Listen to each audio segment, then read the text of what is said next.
இதெல்லாம் தேவையா? ஆடு மாடுகளுக்கெல்லாம் பேசுகிறார்கள், இதையெல்லாம் பேசுகிறார்கள் என்று பேசினால் ஒன்றும் பண்ண முடியாது. இயற்கை வேளாண்மை என்றால் மாடும் ஆடும் இல்லாது ஏது இயற்கை வேளாண்மை? ஏது? ஒரு முருங்கை மரமும் ஒரு பசுமாடும் இருந்தால் ஒரு வீடு வறுமையை சந்திக்காது என்று நம்மாழ்வார் என்ற வேளாண் பெருஞானி சொல்கிறார்.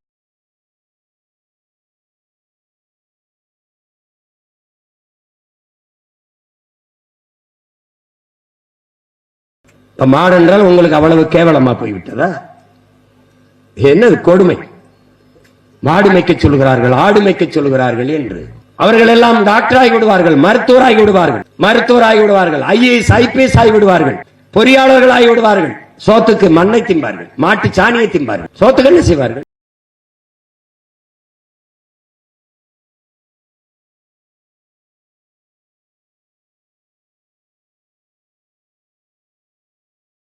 டாக்டர் ஆகிவிட்டார், பசிக்கும் போது ஊசி 2 மாத்திரையை சாப்பிட்டு படுத்து விடுவாரா?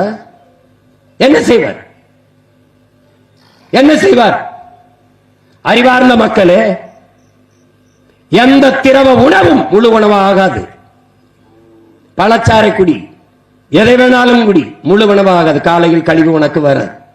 நீ தாயின் மார்பிலே 2 ஆண்டுகள் வெறும் பாலை மட்டும்தான் குடித்தாய், கழிவு வரும். காரணம் பால் முழு உணவு, முழு புரதச்சத்துள்ள உணவு. அதுபோல மாட்டு பாலை குடி, முழு உணவு, காலையில் கழிவு வரும். பசியோடு படுக்க போகிறது உன்னை பெற்ற தாய் ஒரு குவளை பாலை குடித்து விட்டு போய் என்று சொன்னால் பால் முழு உணவு. பால் இருக்கிற நாடு பசியை காணாது, பசியவே எதிர்கொள்ளாது, சந்திக்காது.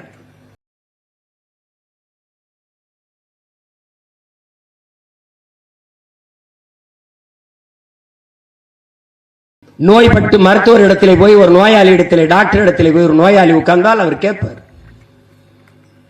நீங்கள் பால் சாப்பிடுங்கள் என்பார், முட்டை சாப்பிடுங்கள் என்பார், கீரை சாப்பிடுங்கள் என்பார், காய்கறி சேர்த்துக் கொள்ளுங்கள் என்பார். அப்படி கூட சொல்ல மாட்டார். நீங்க மில்க் எடுத்துக்கிறீங்க, கொஞ்சம் எக் சாப்பிடுங்க, வெஜிடபிள்ஸ் நிறைய சேர்த்துக்கிறீங்க, கொஞ்சம் கீரை எடுத்துக்கிறீங்க. இதெல்லாம் எங்க இருந்து வரும்? எங்க இருந்து வரும்? டாக்டர் கோட்டுக்குள்ள இருந்து எடுத்து கொடுத்துருவாரு. எங்க ஆத்தால போய் காட்டுல விவசாயம் பார்க்கணும், என் ஆடு மாடு அவனோட சேர்ந்து உழைக்கணும், பால் வரணும்னா யாரு மேய்க்கணும். இதெல்லாம் புரியாத ஒரு கூட்டத்திடத்திலே பேசி பயன் என்ன இருக்கு? பயன் என்ன இருக்கு?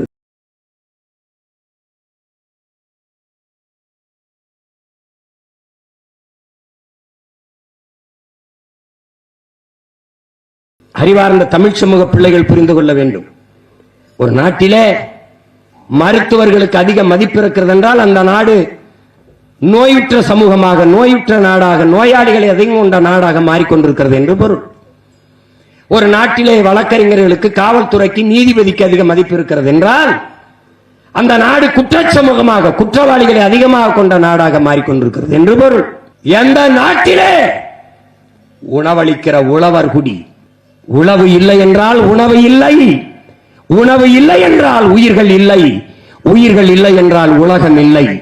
அதனால்தான் உங்கள் பிள்ளைகள் உழவை மீட்போம், உலகை காப்போம் என்ற முழக்கத்தை முன்வைத்தோம். இங்கே கூட உழவே தலை என்று எழுதி வைத்தோம். இந்த மாநாட்டை கூட எங்களின் உழவர் பாசறை தான் நடத்தி கொண்டிருக்கிறது.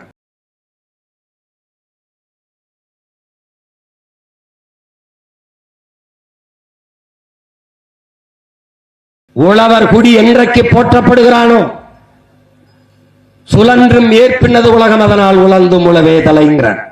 உழுதுண்டு வாழ்வாரே வாழ்வார், மற்றெல்லாம் தொழுதுண்டு பின் செல்வருங்கிறான் வள்ளுவ பெருமகனார் தன் மறைமொழியிலே. உழுவார் உலகிற்கானே அக்தாச்சாது எழுவாரை எல்லாம் பொறுத்து. இருந்தோம்பி இல்வாழ்வதெல்லாம் விருந்தோம்பி வேளாண்மை செய்தற் பொருட்டு. உழவினார் கைமடங்கின் இல்லை, விளைவதும் விட்டேம் என்பார்க்கும் நிலை. பற்றற்று போன ஞானி துறவிகள் கூட உழவன் கைமடங்கு படுத்து விட்டால் வாழ முடியாது என்கிறான். அந்த உழவன் போற்றப்பட வேண்டும். ஒரு நாடு நல்ல நாடு என்றார்.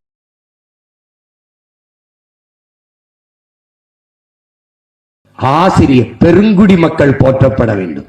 எந்த நாட்டிலே உழவர் குடிக்கும் ஆசிரிய பெருமக்களுக்கு மதிப்பு இருக்கிறதோ அந்த நாடுதான் பசியின்றி நலமாக வாழ்கிறது, அறிவிப்பசி கொண்டு அடைகிறது. ஆசிரிய பெருமக்களை போற்றுகிற நாடு அறிவார்ந்த சமூகமாக வாழுது வளர்கிறது என்று பொருள்.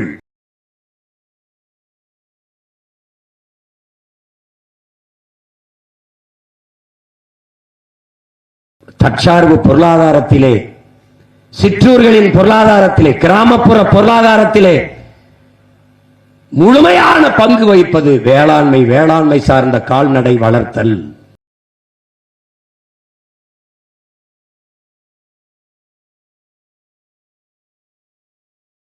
மேய்ச்சல் நிலங்களில் மேய்ச்சல் புறம்போக்கு என்று இருந்தது இல்லை. எத்தனை நாடுகளுக்கு நீங்கள் செல்கிறீர்கள்? அருகில் இருக்க கேரளாவுக்கு செல்லுங்கள். காடுகள் இருக்கும், நீர்த்தேக்கங்கள் இருக்கும். அங்கு ஆடு மாடுகள் நீர் குடிக்கும், கொக்கு குருவிகள் மேய்ந்து கொண்டிருக்கும். பிறகு மேய்ச்சலுக்கென்று காடுகள் இருக்கும். அருகில் இருக்க கேரளாவிலே இருக்கிறது.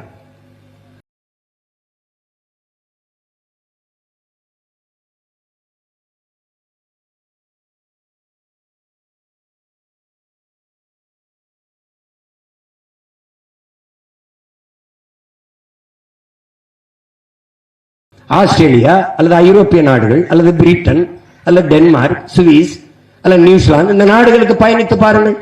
சாலைகளில் நீங்கள் மகிழ்வுந்திலே வாகனத்திலே போகிற போது இருபுறம் பாருங்கள், கணக்கில்லாத ஆடு மாடுகள் மேய்ந்து கொண்டிருக்கும். மேய்ச்சல் நிலங்கள் அவ்வளவு. ஆனால் இங்கே எங்கே இருக்கிறது? எங்கே இருக்கிறது? அதை பற்றி நமக்கு கவலை எங்கே இருக்கிறது?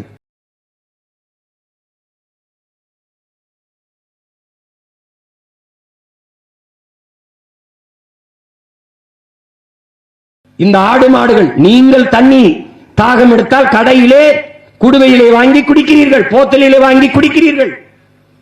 இவர்களுக்கு தாகம் வந்தால் எங்கே செல்வார்கள்? எங்கே செல்வார்கள்? காட்டிலே இருக்கிற யானை, புலி, அதற்கெல்லாம் கவலைப்படுகிற நீங்கள் எதற்காக புலி தண்ணீரை தேடி தெருவுக்குள்ளே வருது? கிராமத்துக்குள்ளே புலி புகுந்து விட்டதுங்கிற செய்தி ஏன் வருகிறது? அதை இந்த ஊடகங்களை காட்டுகிறார்களே. யானை எதற்காக தெருவுக்குள்ளே இறங்கி தண்டவாளயத்தில் சிக்கி அங்கே கிணத்துக்குள்ளே நீருக்காக குதிச்சு அடிபட்டு சாகிறது? காட்டு எருமைகள் எதற்காக கிராமப்புறங்களை, நகர் கிராமத்துக்குள் காட்டை விட்டு ஊருக்குள்ளே இறங்கி வந்து எதற்காக தண்ணீரை தேடி கிணத்துக்குள்ளே விழுகிறது?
ஒண்ணுக்கு முப்புக்கு சப்பில்லாத ஒரு காரணத்தை சொல்லி இந்த தடை சட்டத்தை வாங்க சீமான் கட்சியிலே இருக்கிற திருமுருகன், தீரன் திருமுருகன் தான் போட்டு தடையை வாங்கினார் என்று அவர் தடையை கேட்டார். அறிவார்ந்த தமிழ் சமூக தம்பி தங்கைகளே, என் உயிருக்கு நீ என் உடன் பிறந்தார்களே, என்னருமை பெற்றோர்களே, இத்தனை கேள்விகளை உங்கள் மகன் எழுப்புகிறேனே. அவர் வழக்கு போடுகிற போது எதிர்த்து வாதிட்ட அரசு தரப்பு வழக்கறிஞர் வைத்த வாதம் என்ன? இந்த தர்க்கங்களை செய்து அந்த தடையை தகர்க்காமல் என்ன செய்து கொண்டிருந்தது? அரசின் தரப்பு வழக்கறிஞர்கள் என்ன செய்து கொண்டிருந்தார்கள்?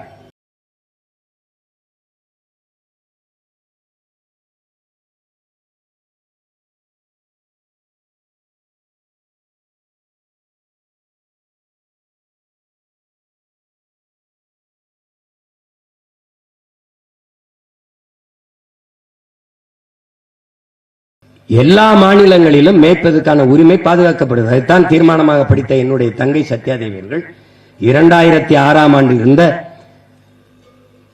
அந்த மேய்ச்சல் உரிமை எங்களுக்கு தரப்பட வேண்டும், 21 போட்ட அந்த தடையை நீக்க வேண்டும் என்பதுதான் எங்களுடைய கோரிக்கை.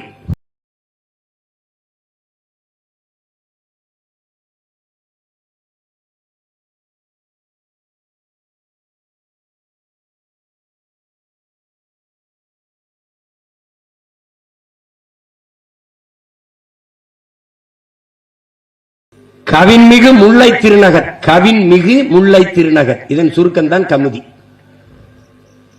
இந்த நிலத்திலே, இது ஒரு முல்லை நிலந்த நிலத்திலே, முல்லை நிலம் அதே சொல்லுது, கவின்மிகு முல்லை திருநகர் என்று 5000 ஏக்கரை அதானிக்கு மின்பூங்கா அமைக்க எடுத்துக் கொடுத்த பெருமக்கள் இந்த ஆட்சியாளர்கள் தான். 5000 ஏக்கர். அதிலே மாடுகளாகிய எங்களின் கோரிக்கை என்ன?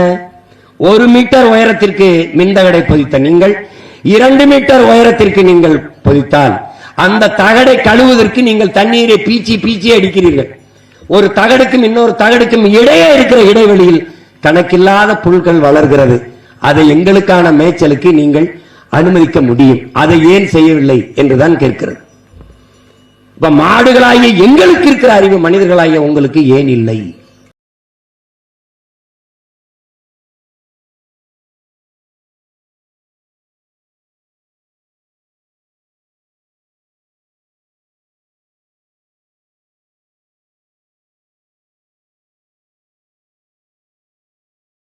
இங்கே கூட ஒரு பத்திரிகையாளர் தம்பி, ஊடகவியலாளர் தம்பி கேட்டார், ஆடுகளை மாடுகளை முன்னாடி நிறுத்தி மனிதர்களை பின்னாடி நிறுத்தி இருக்கிறீர்களே மாநாட்டில் ஏன் என்று. நாங்கள் அவன் பாலை கறக்கும் போது அவனை முன்னாடி நிறுத்தித்தான் பின்னாடி நின்று கறக்கிறதுனால இந்த மாநாட்டிலே அவனை முன்னாடி நிறுத்தி அவர்களை முன்னாடி நிறுத்தி மனிதர்கள் நாங்கள் பின்னாடி அமர்ந்திருக்கிறோம்.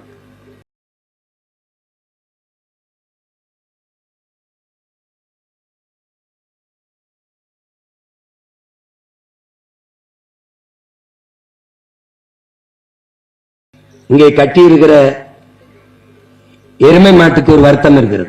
நாட்டுக்குள்ள எந்த அயோக்கிய பேர் திருட்டு பய கேவலம் கட்டவை எவனா இருந்தாலும் எம்பேரே சொல்லி திட்டுகிறீர்கள். அவ்வளவு கேவலமானவனா நான் என்பதுதான் அவருடைய வேதனை. நானும் அவர்களும் ஒன்றா? உங்கள் நாடு ஏற்றுமதி செய்கிற மாட்டுக்கறியிலே 64 விழுக்காடு நான் தான், என்னுடைய கறிதான். பாலிலே மிக தரமான மதிப்பு மிக உயர்ந்த சத்துள்ள உணவு என்னுடைய பால் தான், எருமை பால் என்னுடைய பால் தான்.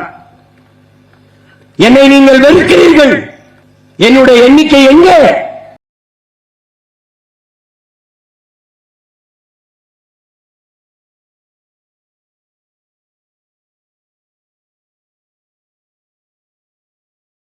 கேரளா, ஆந்திரா, தெலுங்கானா, பீகார், குஜராத், பஞ்சாப், உத்தரப்பிரதேசம் எல்லா மாநிலங்களும் எருமை பால் எருமை கறி ஏற்றுமதி செய்யப்படுகிறது.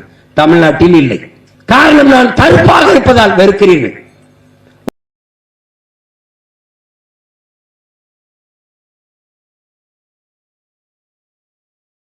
உங்கள் கடவுளின் நிறம் என்ன? உங்கள் சிவன், உங்கள் மாயவன், உங்கள் திருமால் பெருமாள். மால் என்றால் கருப்பு. வணங்குகிற தெய்வத்தை மதிப்போடு அழைக்க வேண்டும் என்பதற்காக திரு பெரு என்று அழைத்து திருமால் பெருமாள் என்று அழைத்து வணங்குகிறீர்கள். அந்த திருமாலின் நிறம் என்ன? உங்கள் சிவனின் நிறம் என்ன? உங்கள் முருகனின் நிறம் என்ன? நீங்கள் வணங்குகிற கடவுளின் நிறத்தில் தானே நான் இருக்கிறேன். அவர்களை வணங்கி என்னை வெறுக்க காரணம் என்ன?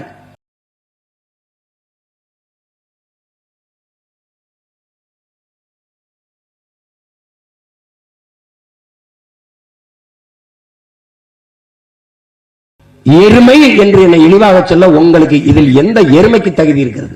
உங்களில் யார் எனக்கு இணையானவர்கள் சொல்லுங்கள். எருமை என்றால் வலிமை என்று பொருள். ஒரு முரட்டு மகனை பார்க்கிறது தள்ளி நில்லடா எருமை என்று சொல்கிறீர்கள். அப்படி என்றால் என்ன பொருள்? அவன் வலிமையானவன் என்று பொருள்.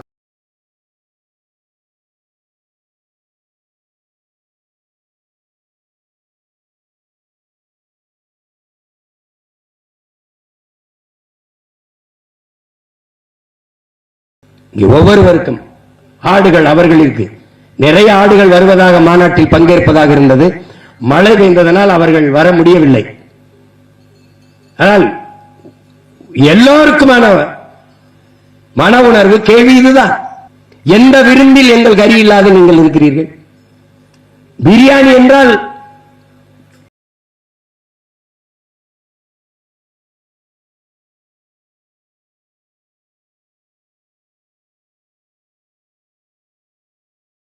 எச்சி கூட வந்து உண்கிறீர்கள் இலையில் போட்டு பெரியாணி என்றால் எங்களுடைய கறி இல்லாத உங்களுக்கு எந்த விருந்து இருக்கிறது? எலும்பில்லாத சுக்கா வேண்டும் என்று பக்காவா கேட்டு திங்கிறீர்களே, நாங்கள் எதை உண்போம் என்று என்றைக்காவது சிந்தித்து பார்த்திருக்கிறீர்களா? தமிழ்நாட்டு மக்களே, தமிழர்களே, உங்களுக்கு கறி எங்கிருந்து வருகிறது? ஆந்திராவில் இருந்து.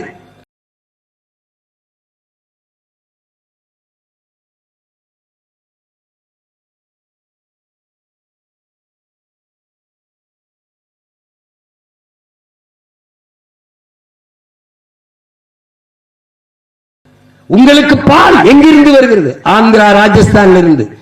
இன்னைக்கு அமுல் என்று உங்களுக்கு குஜராத்தில் இருந்து பால் வருகிறது. ஏன் நீங்கள் ஆடு மாடு வளர்ப்பதை அவமானம் என்று கருதினீர்கள்? அப்புறம் எதற்காக நீங்கள் கருதுகிறீர்கள்? பால் அருந்துகிறீர்கள், நெய், தயிர், வெண்ணெய் இதெல்லாம் உண்கிறீர்கள். எதற்காக?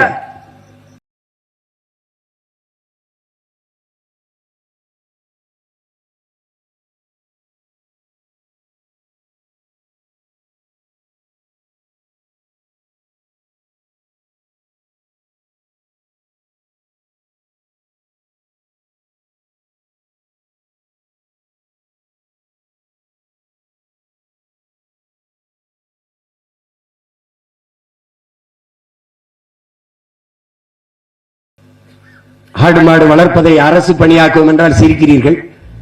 இந்த மண்ணிலே ஒரு மகத்தான தலைவன் இருந்தான், காமராஜர் என்று. அவன் மாதவரத்திலே பால் பண்ணை கொண்டு வந்தான்.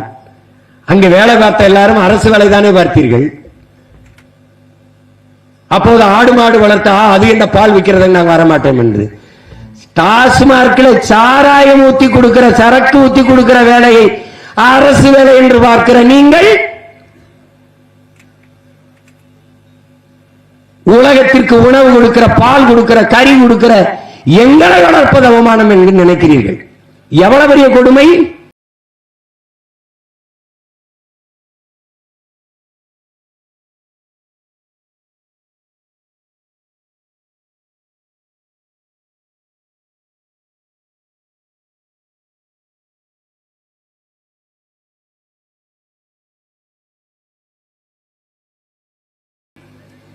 ஆடு மாடுகள் எங்களுக்கு வைத்தியம் செய்கிற மருத்துவர், விலங்கியல் மருத்துவர் அரசு மருத்துவராக இருக்கலாம்.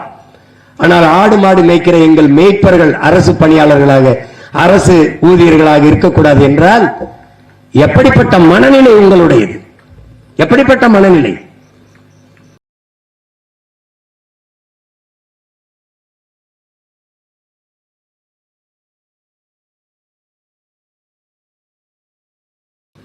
பொறியியல் படிக்க வேண்டும் என்று படித்துவிட்டு தமிழ்நாட்டு சட்டசபையிலே படித்தது இருக்கிறது. 400 பேர் வாயில் காவலர் வேலைக்கு விண்ணப்பித்திருக்கிறார்கள் என்று, வாட்ச்மேன் வேலைக்கு. சந்தேகம் இருந்தால் செய்தி பதிவில் இருக்குது, போட்டு பாருங்கள். பல லட்சக்கணக்கானவர் வேலை இன்று வீதியில் திரிகிறார்கள். தகுதி தேர்வு எழுதிவிட்டு தேர்ச்சி பெற்று 14,000 ஆசிரியர்கள் பணி நிரந்தரத்துக்கு நியமனத்திற்கு காத்துக் கொண்டிருக்கிறார்கள். பகுதி நேர ஆசிரியர்கள் பணி நிரந்தரத்திற்கு காத்துக் கொண்டிருக்கிறார்கள்.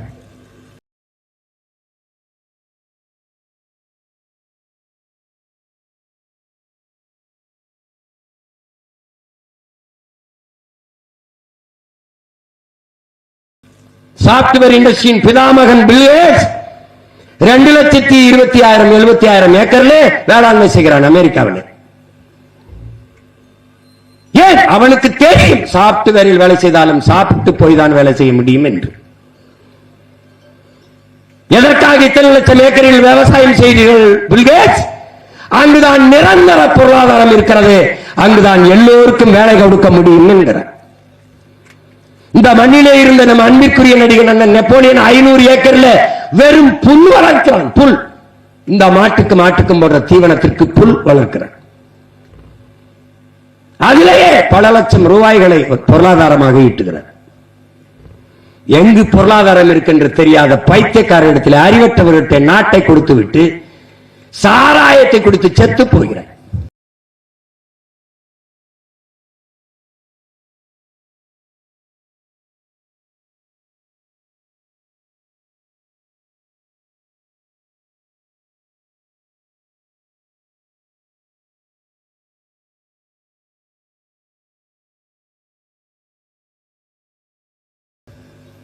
காவலன் அடிச்சு செத்தால் 5 லட்சம், கள்ளச்சாராயம் குடிச்சு செத்தால் 10 லட்சம். நாட்டை எப்படி வழிநடத்தி செல்கிறார்கள் என்று அறிவார்ந்த மக்கள் நீங்களாவது சிந்தியுங்கள். மேய்ச்சல் காட்டை எங்கள்கிட்ட கொடுங்கள்.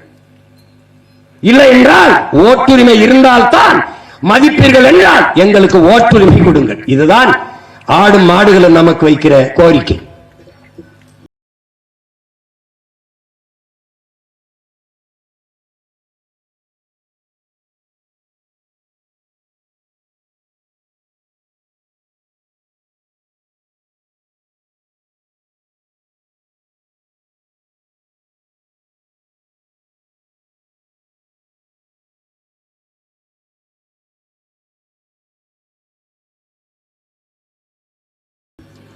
உங்களால் நல்ல தலைவர்களை தேர்வு செய்ய முடியவில்லை, எங்களுக்கு ஓட்டுரிமை கொடுங்கள். அப்ப நாங்களாவது நல்ல தலைவர்களை தேர்வு செய்கிறோம் என்பதுதான் ஆடு மாடுகளும் இந்த மாநாட்டில் முன்வைக்கிற கோரிக்கை.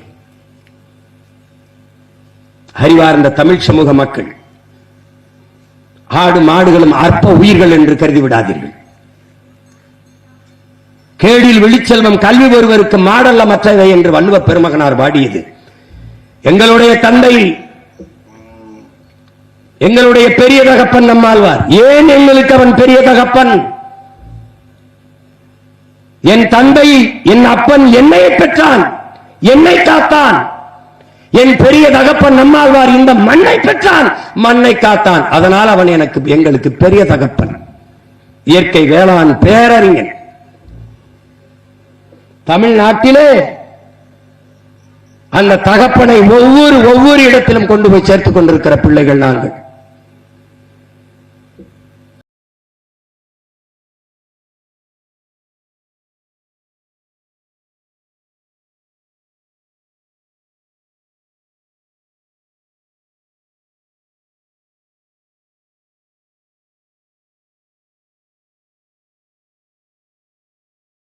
அவன் சொல்லுகிறான், வள்ளுவ பெருமகன், நம் மூதாதை, கல்விதான் மானுடனுக்கு செல்வம். கல்விதான், கல்வி ஒருவருக்கு, கேடில் விழிச்செல்வம் கல்வி ஒருவருக்கு. முடிச்சிட்டான், அதான்டா செல்வம். ஆனால் மாடும் செல்வம். அதனால வீட்டுக்கு வர்ற பெண்ணை செல்வ மகள் என்பதால் மாட்டு பெண் என்று அழைக்கிறது காரணம். மாடு என்றாலே செல்வம் என்று பொருள். மாடும், மாடு என்ற சொல்லுக்கு செல்வம் என்று பொருள். மாடு மாடல்ல, செல்வம்.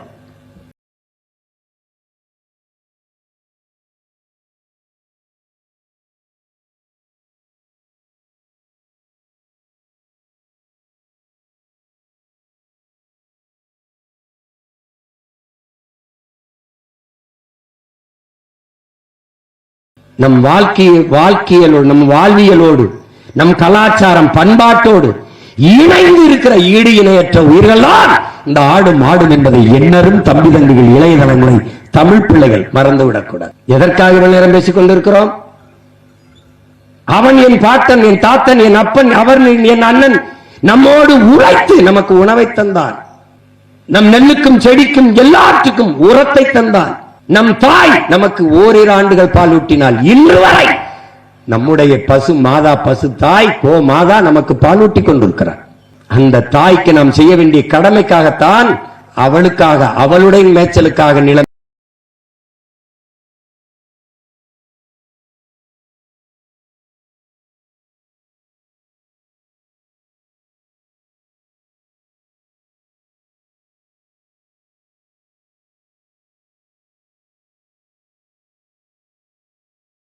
இனிமேலாவது யாராவது திட்டும்போது எருமையே என்று திட்டாமல் இருங்கள். திட்டுவதற்கு நிறைய பெயர்கள் இருக்கிறது, நாட்டை ஆண்ட தலைவர்கள் பெயர்கள் எல்லாம் இருக்கிறது. அவர்கள் பெயரை வைத்து திட்டி விடுங்கள். உங்களுக்கு கருப்பா இருந்தால் பிடிப்பதில்லை, பனையை பிடிப்பதில்லை. பனையிலிருந்து பால் வந்தால் ஐயோ அது பாலிடால் போல பதறுகிறீர்கள். டாஸ்மார்க் விற்கிற சரக்கு கோயில் தீர்த்தம் போல விழுந்து குடிக்கிறீர்கள். உங்களை என்ன சொல்வதென்று தெரியவில்லை.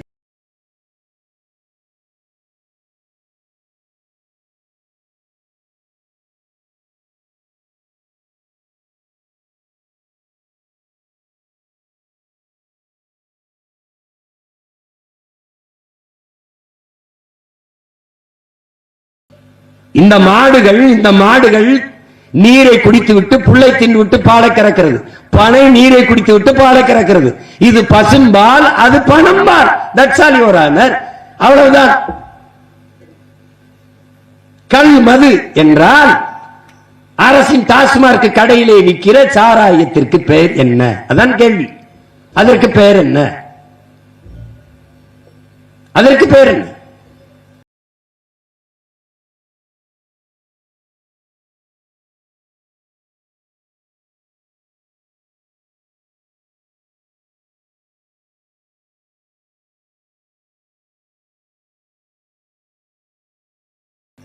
இவர்கள் நம்மளோடு தர்க்கத்திலே வாதிட்டு வெல்ல வரமாட்டார்கள், மோத வரமாட்டார்கள்.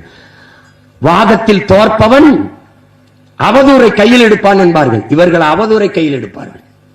இப்போது இவர்கள் பேசுகிற பேச்சென்ன? இதெல்லாம் தேவையா? ஆடு மாடுகளுக்கெல்லாம் மாநாடு தேவையா?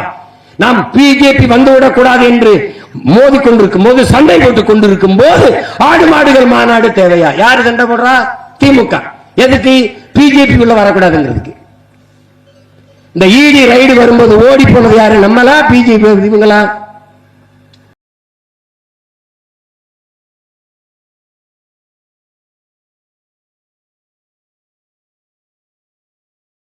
ஈடி ரைடு வந்தபோது எதிர்த்து போராடி நிறுத்தினீர்களா? இல்ல நேர போய் பார்த்து கெஞ்சி கொஞ்சி நிறுத்தினீர்களா? ரைடு வந்தாரு தெரியுது, வந்தாங்க தெரியுது. அமலாக்கத்துறை சோதனை வந்தது, ஈடி ரைடு வந்தது. என்ன ஆனது? ஏன் அப்படி சத்தமெல்லாம் நின்றுச்சு? இடையில் நடந்தது என்ன? எல்லாரும் கேட்டுப்பாரு. இன்னும் இவர்கள் நம்ப சொல்லுகிறார்கள் நாங்கள் பிஜேபியை வரவிடாமல் எதிர்க்கிறோம் என்று.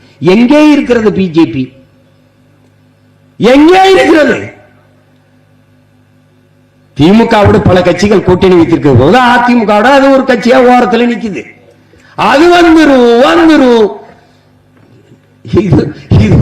இது ஒரு கண்ணுக்கு தெரியாத எதிரி அடிக்க ஊரை திரட்டி ஓடின கதையா இவங்க 60 இதே பூச்சாண்டியை காட்டிக்கொண்டே இருக்கிறார்.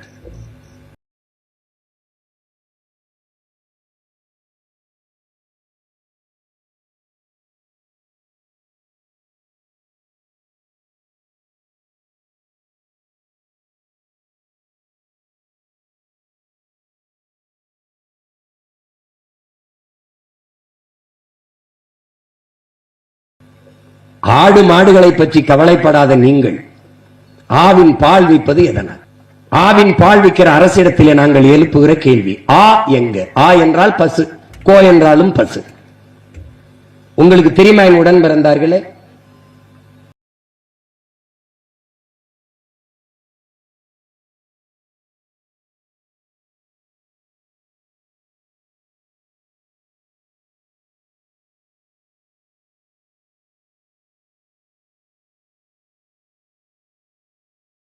உங்களுக்கு தெரியுமா? தமிழ்நாட்டில் பால் பொட்டலத்தில் எடுத்து பாருங்கள், முழுக்க ஆங்கிலத்திலும் தங்கிலீஷிலும் இருக்கிறது. முதலில் மாட்டு மடுவை போட்டு பால் பொட்டலம் இருந்தது. இப்போது ஐயா கருணாநிதி அவர்கள் படமும் ஐயா ஸ்டாலின் படமும் இருக்கிறது. பால் அப்ப எங்கிருந்து வருகிறது? உங்களுக்கு எங்கிருந்து வருகிறது? அதை நாம் திட்டிய பிறகு எடுத்தார்கள். மாடு வளர்ப்பது அவமானம் என்று கருதுகிற நீங்கள் எதற்காக பாலை குடிக்கிறீர்கள்? எதற்காக பாலை குடிக்கிறீர்கள்? பால் இல்லாது, கறி இல்லாது விருந்தேது? விருந்தேது? உங்களுக்கு கொண்டாட்டம் ஏது? பண்டிகை ஏது? பொங்கல் என்றால் 1 கோடி ஆடு வித்தது, 2 கோடி ஆடு வித்தது, 3 கோடிக்கு வியாபாரம். அதையெல்லாம் வெட்கமில்லாமல் சொல்கிறீர்களே. அங்குதானே வேளாண் குடிமகனின் பொருளாதாரம், அங்குதானே அவனுடைய வாழ்வாதாரம், அங்குதானே சிற்றூர்களின் பொருளாதார வளர்ச்சி, கிராமப்புற பொருளாதாரம். சிற்றூர்களின் கிராமப்புறங்களின் பொருளாதாரத்தை வளர்த்தெடுக்காமல் ஒரு நாட்டின் பொருளாதாரத்தை சமவிகிதத்தில் எப்படி உங்களால் வளர்த்தெடுக்க முடியும்? எப்படி முடியும்?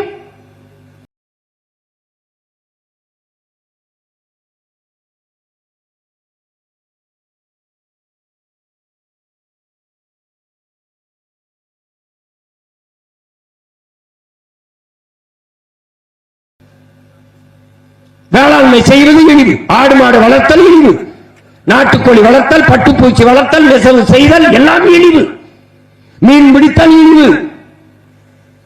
ஆடு மாடு வளர்த்தல் அது குலத்தொழில், பனை ஏறுதல் அது குலத்தொழில், மீன் பிடித்தல் அது குலத்தொழில், நெசவு செய்தல் அது குலத்தொழில் என்று சொல்கிற அவனை பார்த்து நான் கேட்கிறேன், உன் குலத்தொழில் எது? உட்கார்ந்து திண்டு சாகிறதா இயக்கிய பயல, உன் குலத்தொழில் எது?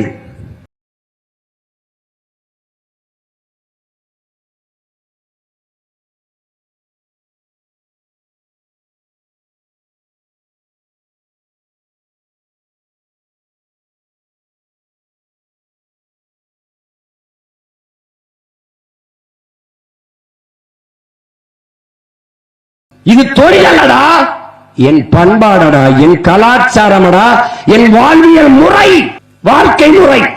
உயிர் வளர்க்கும் உயிர் காக்கும் உணவை கொடுப்பவன் உழவன், அவன் உயிரை காப்பவன், உடையை கொடுத்து மானத்தை காப்பவன் நெசவாளன். இவன் இருவரும் மனிதர்களடா, தெய்வங்கள், தெய்வத்தின் தொழிலை செய்பவர்கள். அதை புரிந்து கொள்ள வேண்டும்.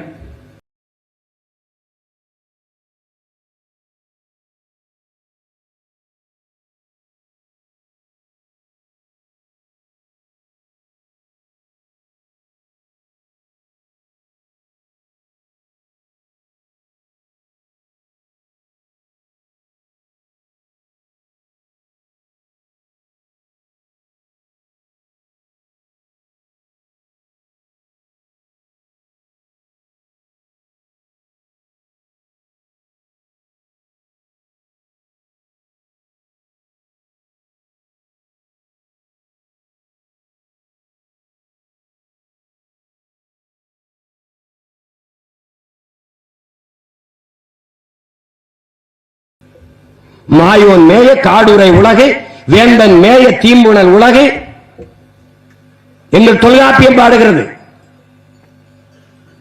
மாயோன் மேய காடுரை உலகு, சேயோன் மேய மைவர உலகு, வேந்தன் மேய தீம்புணல் உலகு, வருணன் மேய பெருமணல் உலகு என்று 4 திணைகளை பகுத்து வகுத்து பாடுகிறது தொல்காப்பியம். அப்படி காடும் காடு சார்ந்த இடத்திலே வாழ்ந்த மக்கள் எங்கள் ஆயர்குடிகள். கோன் இரண்டாவது வரும் தாய்க்குடி, மூன்றாவது வரும் தாய்க்குடி. மருதநிலத்திலே வாழ்ந்த நாங்கள் வேளாளர்கள், வேளாண்மை செய்ததால் வேளாளர்கள்.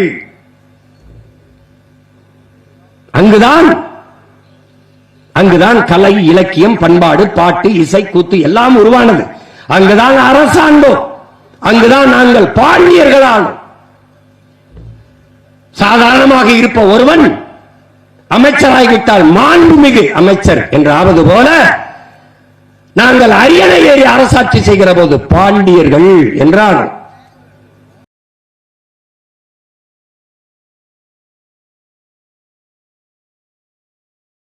அடுத்த நிலம் கடலும் கடல் சார்ந்த இடமும். அந்த இடத்தில் வாழ்ந்த மக்கள் பறந்து விரிந்த கடற்பரப்பிலே வாழ்ந்ததால் நாங்கள் பறந்தவர்கள் என்று அழைக்கப்பட்டோம். மீனை பிடிப்பது வேலையாக இருந்ததால் மீனவர்கள் என்று அழைக்கப்பட்டோம். அது காரண பெயர், குடிப்பெயர் அல்ல. குடிப்பெயர் பறந்தவர்கள்.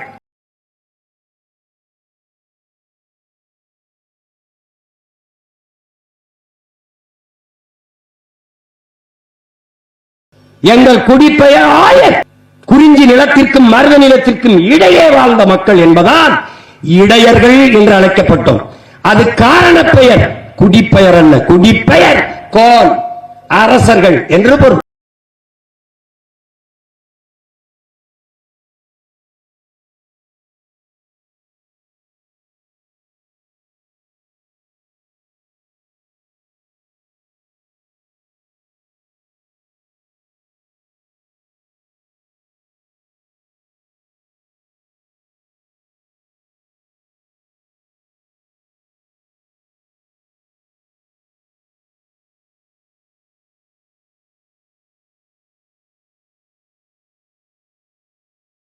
குறவன் என்றால் இழி சொல் என்று நினைத்துக்கொண்டு நாம் எல்லாருமே குறவர் குடி மக்கள், குறப்பய மக்கள் என்பதை அறிவார்ந்த தமிழ் சமூக தம்பிகள் மறந்துவிடக்கூடாது. ஆதிக்குடி குறக்குடி.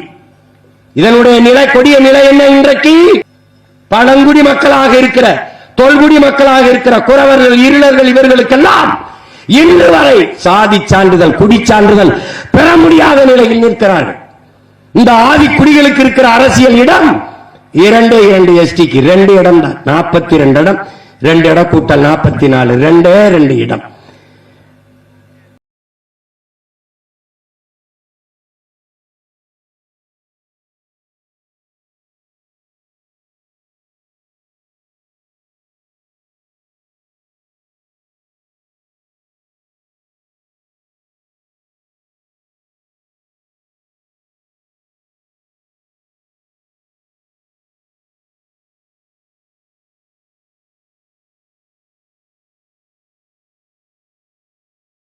ஒவ்வொரு நாளையும் உணராக்கு, எவரையும் சம உணர்வுடன் சந்தி.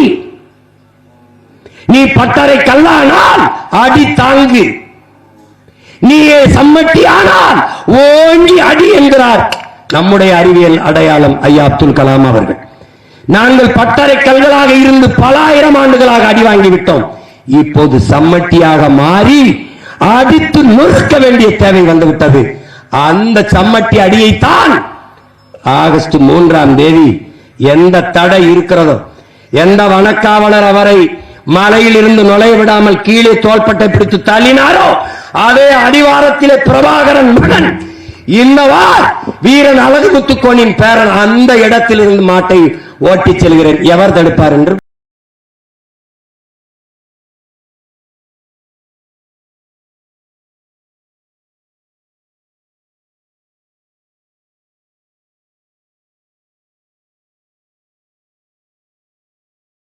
வழக்கு இல்லை என்றால் விடியாது கிழக்கு என்ற கோட்பாட்டை கொண்டவர்கள்.